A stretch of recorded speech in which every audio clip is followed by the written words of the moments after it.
Thank you, Shannon. Good morning and welcome to Carlyle's second quarter 2026 earnings call.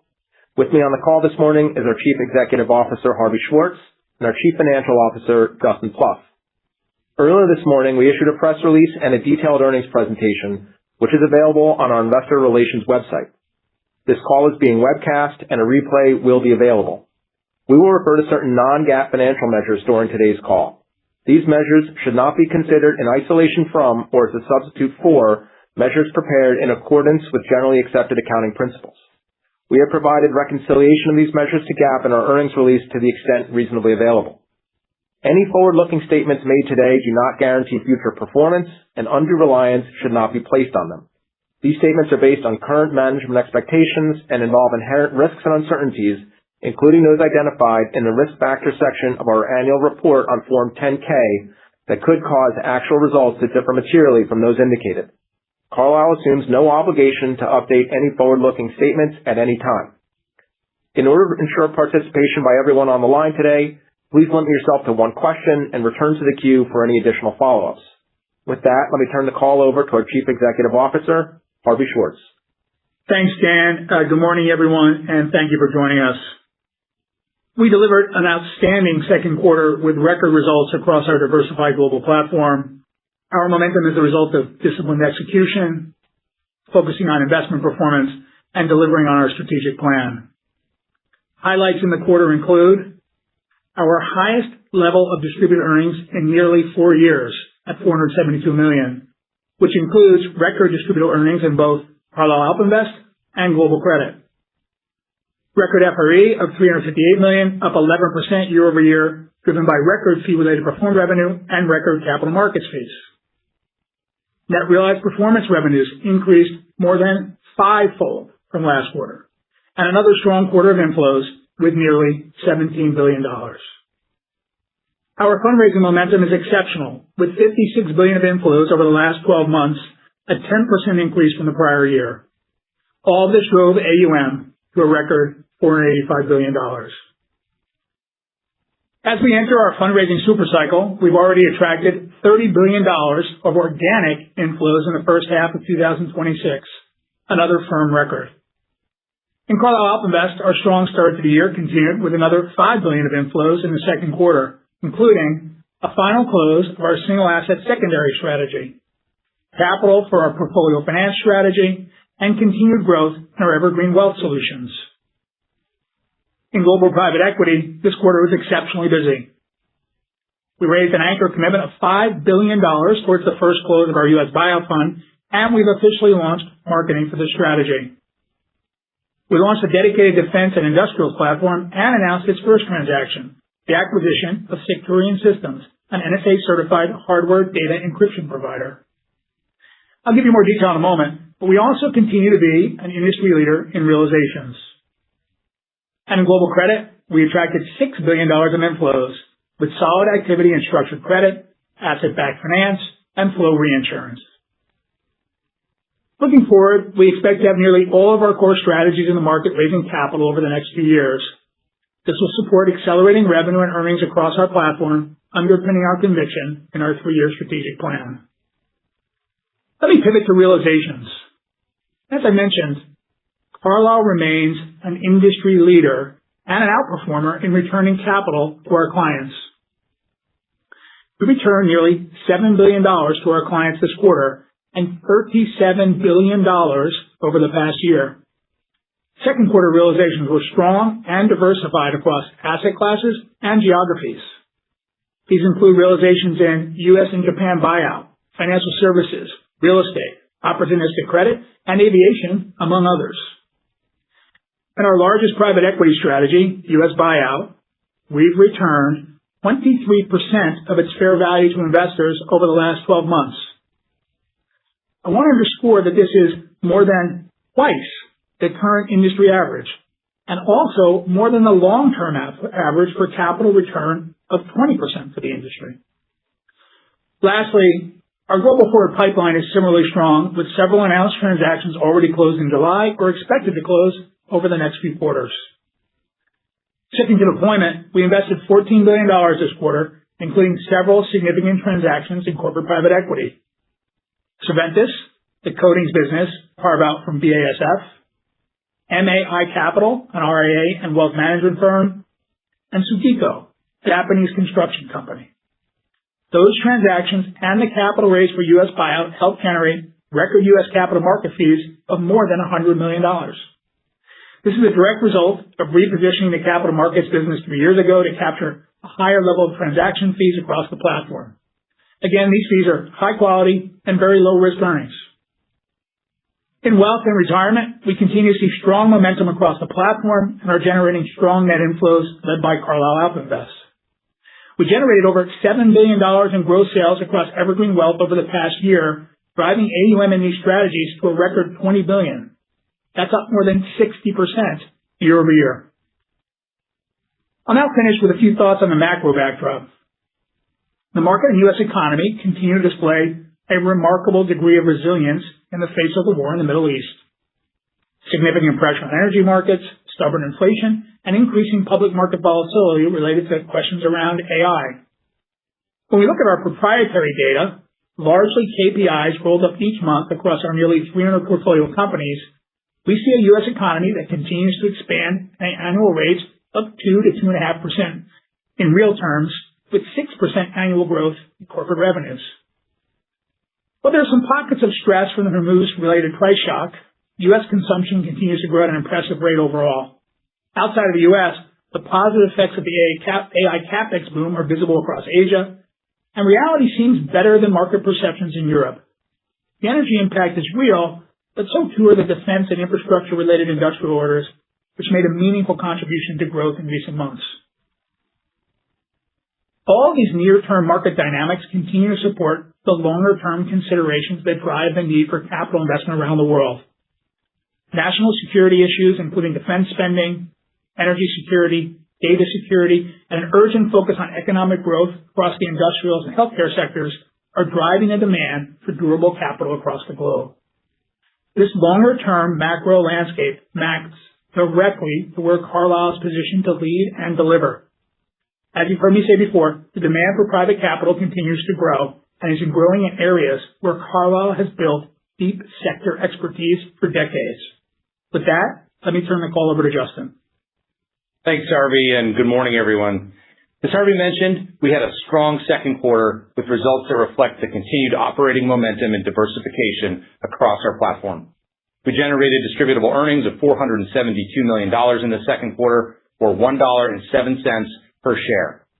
As Harvey noted, this was our best pre-tax DE quarter in nearly 4 years, powered by record FRE and a substantial step-up in net realized performance revenue from the first quarter.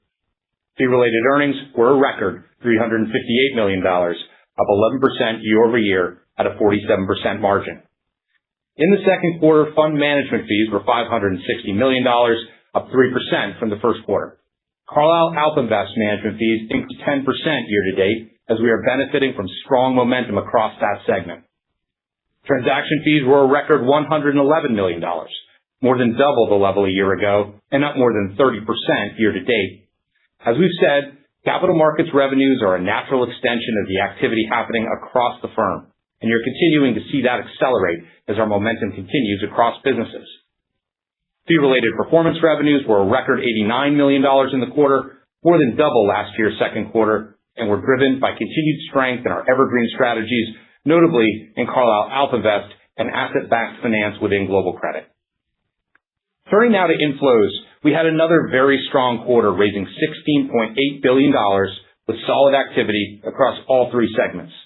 This quarter included $5 billion of commitments earmarked for our next vintage U.S. buyout fund in global private equity, continued momentum in our Carlyle AlpInvest secondaries and portfolio finance strategies, and the closing of 3 new issue U.S. CLOs, along with increasing flow reinsurance activity in global credit.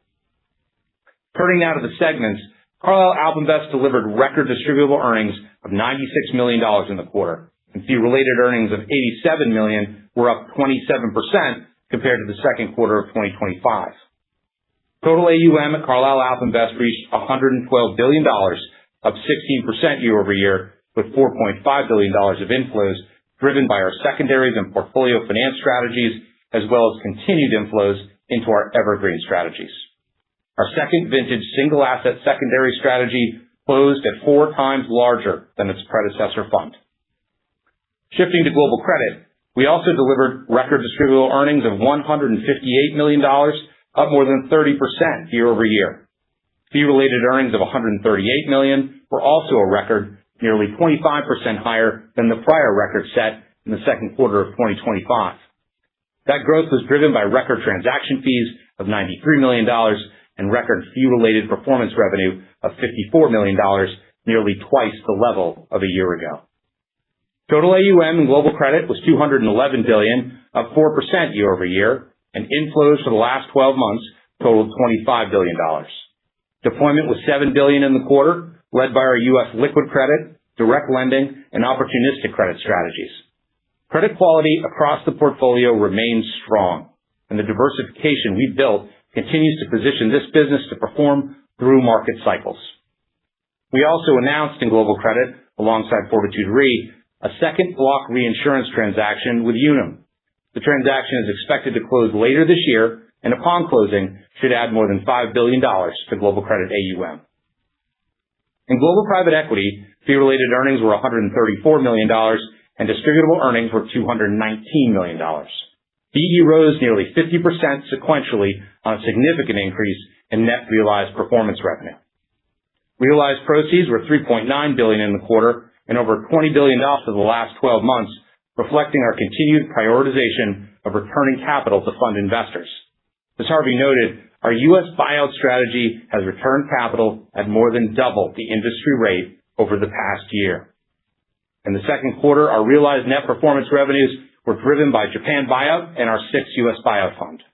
Across the firm, net accrued performance revenues were $2.4 billion and remain a significant source of future shareholder earnings at nearly $7 of pre-tax earnings per share. Finally, let me turn to capital management. We ended the quarter with a strong balance sheet and declared a quarterly dividend of 35 cents per common share, consistent with our dividend policy.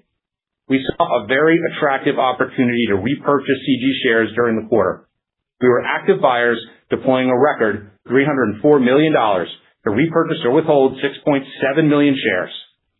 We reduced our adjusted share count by more than 1% this year, with $1.6 billion still remaining on our $2 billion repurchase authorization. Investing in growth remains our first priority, but we'll continue to be disciplined and opportunistic as it relates to returning capital to shareholders. We enter the third quarter with strong momentum across the platform. We see substantial growth opportunities in every segment, and we will continue to take advantage of solid capital markets to drive realizations and new investments. With that, let me turn it back to the operator to take your questions. Thank you.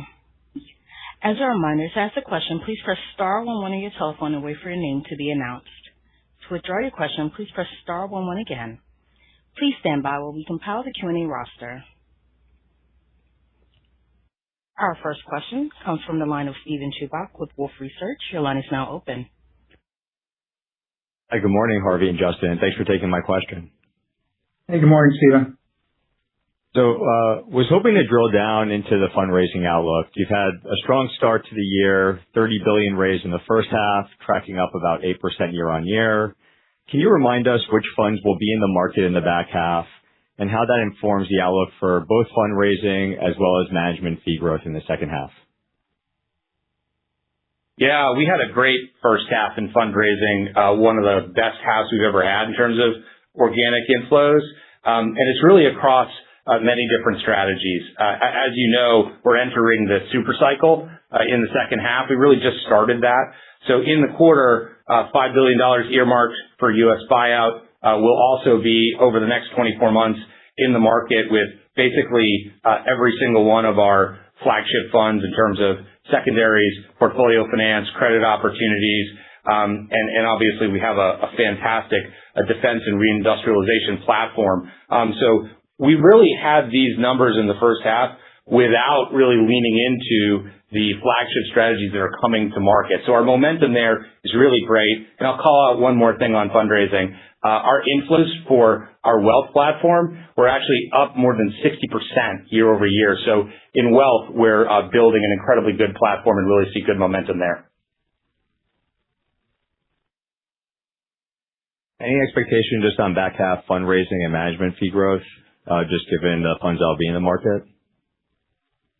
Those funds are really going to start accelerating in the second half. You're not going to see, as we talked about on the Investor Day, you're not going to see closing on those funds.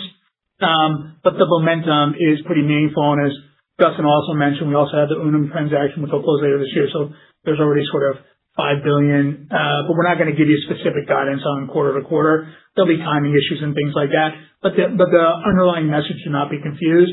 The momentum across the platform is enormous, and the pipeline of fundraising is very broad in all our key strategies. Thanks for all that additional color. Much appreciated. Sure, Stephen. Have a great end of the summer. Mm-hmm. Our next question comes from the line of Alexander Blostein with Goldman Sachs. Your line is now open. Hey, good morning. Hey, Harvey. Hey, Justin. Wanted to dig into two specific areas for you guys on the wealth channel. One, I was hoping to double-click into the May capital acquisition that you highlighted and how that could potentially accelerate and broaden your ambitions in the wealth channel. And second, in May, you guys launched a private market solution with AllianceBernstein and Brookfield. So curious if you're have any early feedback to share with us on how material this could be in your plans in the defined contribution space. So thanks for the questions, Alex. So just taking a step back, over the past several years, we have very systematically studied how to think about the various channels across wealth and retirement and been systematically putting the building blocks together for a strategy that we think really leverages the brand. And we've been very selective about how we thought about partnerships and growth. And so earlier this year, we hired a head of our retirement practice. And so you're starting to see all this come together. We do think the 401k channel, along with the target date fund channel, will be very significant over time. So we were selected by AllianceBernstein to as this particular solution. We also announced with SEI as a trustee for the CIT launches. And so you'll start to see that begin to manifest itself over time. This is not a third, fourth quarter material thing. You're going to start to see this build, I think, in 27. I can't put a pin in the date, but more importantly, taking a step back, I think it's a real indication of how the team is coming together and thinking very strategically. We want to be very effective at the partnerships and the solutions we put together versus it takes a lot of work to do these. We don't want to put too many in the market. We've been very selective about how we've done this. And so that's importantly how we're approaching it. The MAI acquisition, that was actually done in our U.S. buyout business. So that's a portfolio company, not unlike other portfolio companies. The team's super excited about it. It's a great business. As a fiduciary, we have an obligation to our LPs there. Often we work with our portfolio companies when there's opportunities, but we're excited about that business. Great. Thank you. Thank you. Our next question comes from the line of Brennan Hawken with BMO. Your line is now open. Good morning. Thanks for taking my questions. Hey, Brennan. Hey, how are you, Harvey? Good to hear from you. So the comp ratio ticked up a little bit quarter over quarter. You guys had a really strong result in FRPR and transaction revenues, which is both growth avenues for you. Could you help us understand, is the comp ratio on those revenue lines maybe a little bit different? Could that have had something to do with it? And how should we think about those lines as we begin to model out growth? Yeah, Brennan, we expect the comp ratio this year to be roughly consistent with last year, around that 47%. And the reason is because we're investing back in the business, right? We've said in many occasions, we want to invest for growth, and we're investing right now, not just into our people, but also in AI and technology, which we think is critical to our next phase of growth, and our wealth platform. So in terms of the outlook for margin, I think we'll be in that 47% range for this year. And then as all the fundraising we've talked about starts to flow through the financials in 27 and 28, that's when I'd expect to see the margin tick up. But the important thing here is that we're focused, number one, on growth in 2026, and that's why we're investing back in the business. Makes a ton of sense. Thanks for the color, Justin. Thanks, Brandon. Our next question comes from the line of Mike Brown with UBS. Your line is now open. Hey, good morning, guys. Thanks for taking my question. I wanted to ask on the capital. Good morning. I wanted to ask on the capital markets side of the business. It's certainly become a more meaningful contributor to the bottom line. Can you just double-click on some of the key drivers for this quarter and then just touch on whether you see this level of activity continuing to broaden out and maybe just touch on the kind of run rate as we start to think about the back half of 26 and 27? Yeah. So thanks, Mike, for the question. So as we've discussed a couple years ago, 3 years ago, we systematically deployed across the firm this strategy. And I would say, like all new business strategies, there's that beginning period where, you walk before you run. And now I would just say it's part of the muscle memory of the firm and very much part of the culture to do this. And so you will see this correlate with our growth and activity. So if you see high activity, you're going to see this. Quarter to quarter, the numbers may move around a fair bit.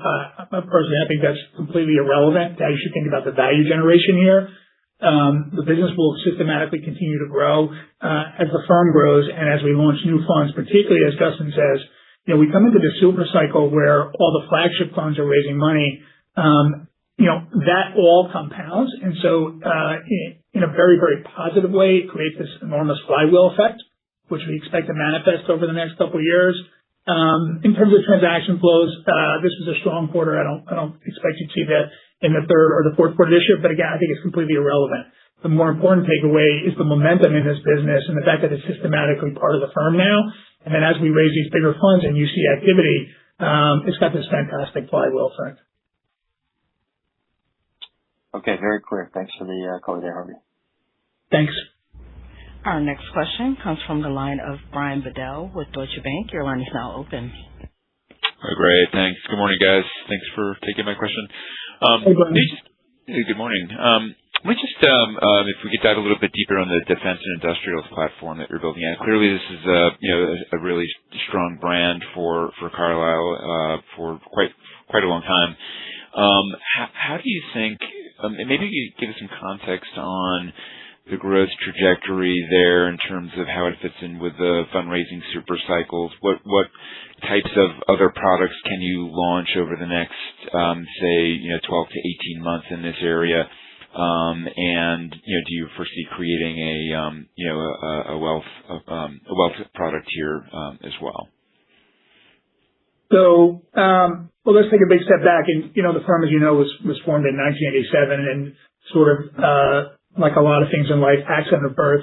David Rubenstein forms the firm in D.C., which was just a very natural starting point for our platform in aerospace, defense, and government services. And it's been a core feature of the firm in terms of our skill set and expertise. And the first transaction we did as a firm actually was in this space. And so over nearly 40 years, we've been building this practice. Obviously, events around the world, geopolitical splintering, Russia, Ukraine, the war in the Middle East, and you've seen the numbers. If you tally up all the numbers for the next decade, I think defense spending globally as a global priority now, whether it's in Europe, Canada, obviously the U.S., even Japan, areas of the world that historically haven't invested as much in defense. I think the numbers in aggregate total as much as $8 trillion. So we're the only large-scale firm that has this history of this practice. And what we've seen now is obviously this is a core component in terms of a sector expertise in our U.S. buyout business, our large U.S. buyout business. But we're also seeing huge demand from LPs who have interest in this space, and we're seeing lots of deal flow. And the deal flow has gone up so dramatically that the investing team thought it was in the best interest of the LPs to have a sleeve that could focus, for lack of better language, on more middle market expertise. Now, obviously, this could be something that we can build upon. But again, we're just really focused on how we address this global macro trend, and that's what this is. It's run under the same hub, the same experts. Chairman of the business has been doing this for well over 30 years at Carlyle. So we feel very good about this. In terms of the wealth, we're going to continue to think about wealth. I'm not sure I'm not going to give a hard answer on this because we want to be very thoughtful about the wealth channel. I'm not sure a sleeve in this space necessarily lend itself to like an evergreen, but certainly there's a lot of interest from the wealth channel in this space. It's so topical and the value proposition is quite high, but I think it really depends on how we deliver the solution to those clients, both institutionally and wealth, but there's a huge amount of interest. Yep, great color. Thank you. Sure. Our next question comes from the line of Patrick Davitt of Autonomous Research. Your line is now open. Hey, good morning, everyone. As you highlighted, a nice pickup in realized performance fees, and you mentioned more deals in the pipeline here in July. So could you put a little bit more specifics around that comment, even more broadly, just how that pipeline compares to last quarter, and to what extent that balance actually gives you visibility on a path to reported performance fees actually getting even better in the second half? Thank you. Sure. Yeah. I mean, this is all about realizations, and we've been a leader in realizations across the market. We said in the first quarter we had great realizations. It was just the mix, and that for the rest of the year, as that mix changed, that those realizations would ultimately result in net realized performance revenue. You saw that in the second quarter. We've had some very nice deals in July already, although I would say, the third quarter historically tends to be a little bit less in terms of transaction flow because you have the months of July and August in there. But we feel great about realizations. And as you know, realizations are very difficult to predict quarter to quarter. But the pace of realizations that we've had across the firm is really a market leading pace. And the capital markets are open. We think that there is a good prospect for continued realizations in the second half of the year. So we feel very good about our realization pace. And ultimately, in the second half, that should result in good momentum in the net realized performance revenues. Thank you. Our next question comes from the line of Ben Buddish with Barclays. Your line is now open.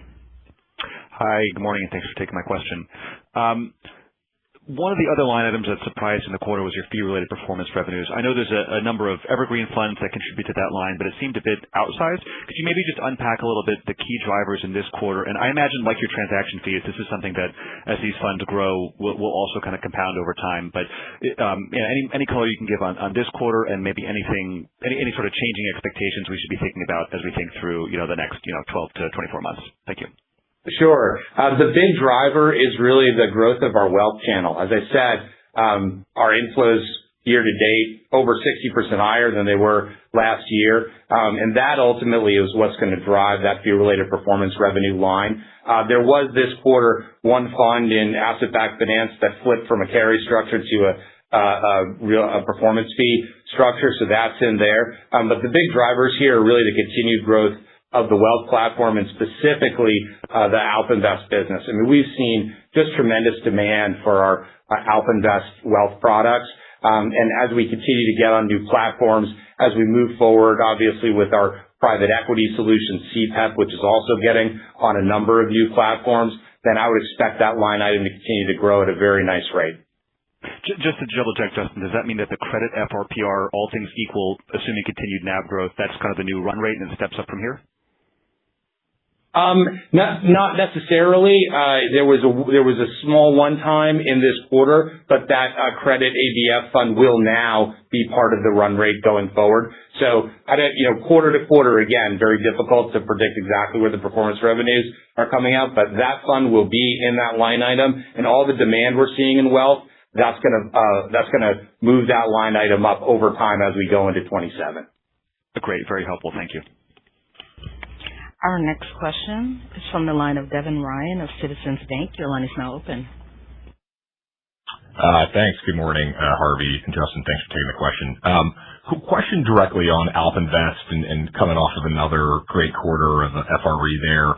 Just love to get a sense of how you're thinking about where that business is today and where it's headed, and how much activity right now is just being driven by kind of more near-term liquidity needs versus a more permanent shift in just how your portfolio construction is being done, or even kind of the higher bar you just mentioned with the wealth distribution. So just trying to get a sense of how you're thinking about where that business is cyclically versus the secular tailwinds just coming off of some nice momentum? Thanks.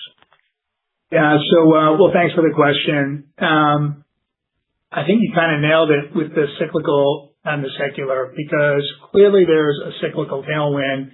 We won't unpack all the numbers here, but if you actually look, again, we're an outlier on realizations, but the industry hasn't been. And that's created enormous opportunity, which we see really persisting for the next several years. So I don't personally believe we're yet at a cyclical peak. We're in a long cycle, extended cycle, where secondaries will continue to grow, continue to perform well. And obviously, we're one of the few hyperscalers in the world that have the capability, the global footprint, to capture all that at the right time. And they've been in this business now for 26 years. And so it's an extraordinary team with great performance.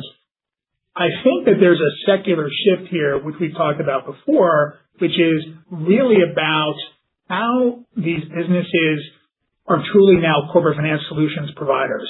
If you went back several years, it was really about the secondaries business, which was really more a point-to-point business in some respects. But now our dialogue around the world with GPs and LPs is really about portfolio repositioning, how to think about the optimized portfolio, how do GPs create value for themselves and grow their businesses. And so that is really sounds more like a corporate finance solutions business. You see the success now of our single asset fund closed this quarter, our portfolio finance fund. So when you think about AlpInvest, you really need to think about the full 360-degree circle, not just secondaries. And then obviously the client constituency of wealth and institutional. And wealth, I do think this business is uniquely built for the wealth audience because it's got so much diversification. And it has obviously the Carlyle brand behind it. So I think there's both cyclical and secular tailwinds, but I think both of those are pretty persistent for a period of time. Great color. Thanks, Harvey. Sure. Our next question comes from Dan Fannon of Jefferies. Your line is now open. Great, thanks. I had a question on fundraising, and with all the flagships coming to market here in the coming quarters, can you talk about just the fundraising market more broadly? How are LPs doing, currently? And from a timing perspective, are you seeing, the periods for that fundraising being extended, shortened, or just generally, kind of the outlook versus maybe previous periods? Level of engagement is very high. Nothing changed since in terms of our view. Obviously parts of the wealth channel, specifically credit, are more quiet, although that seems to be abating, certainly for us and more broadly for the industry. But away from that, wealth channel feels quite good. Wealth creation around the world feels good. Institutional interaction is, you want to be in the right business lines at the right time. And as we talked about, sort of the old economy is a new economy right now. And so the sectors that we focus in and the geographies we focus in, the power alleys really line up well. So no change to what we described to you back at the beginning of the year. We really think this super cycle, we still feel confident about that $200 billion number. But it feels like the momentum's quite good. Okay, thank you. Thanks. Our next question comes from the line of Glenn Schorr of Evercore. Your line is now open. Hi, thanks very much. How you doing, Glenn? Not too bad, thank you. I wanted to ask a little bit about the capital intensity of the business in the industry. I mean, for you guys, you run a pretty capital-light business, and that's your intention. You did put up a little bit for this SPV on CP9. There's this infrastructure investment, but in general, your mindset is to run pretty capital-light. Around the industry, I see more on the insurance side, and so I guess industry level question, but for you too. Do you see GPs leaning more to help drive fundraising and growth via some balance sheet deployment? And is that actually a huge competitive advantage for the handful of large-scale players like you? Well, I think the way we've approached it, I think your point of emphasis is correct. We like the capital-light business as a lean. However, having said that, we're obviously happy to deploy our capital where we think we can use it most efficiency. So ideally what we want to do is get maximum bang for a buck, maximum ROI for every marginal unit of balance sheet. And you've seen us do this I think as we invest, and Justin touched on this, when we make the decision, the relative decision about how do we return the capacity we have under the $2 billion buyback versus how do we invest in the business, it's always business first. But we're, lack of better language, we're pretty religious about the math on that. Okay? So we want to make sure that every marginal dollar of balance sheet as it gets deployed, because we think of it as a truly scarce asset. Sometimes internally I refer to it as one of my kids, but it's probably not great for my family to hear. But I do think of balance sheet capital as like family, and we're very protective of it. And I think there are ways that the industry will go in the future where you'll continue to see creative use, thoughtful, efficient use of capital like we did when you've seen us do in other SPVs. But that I think is the industry trend.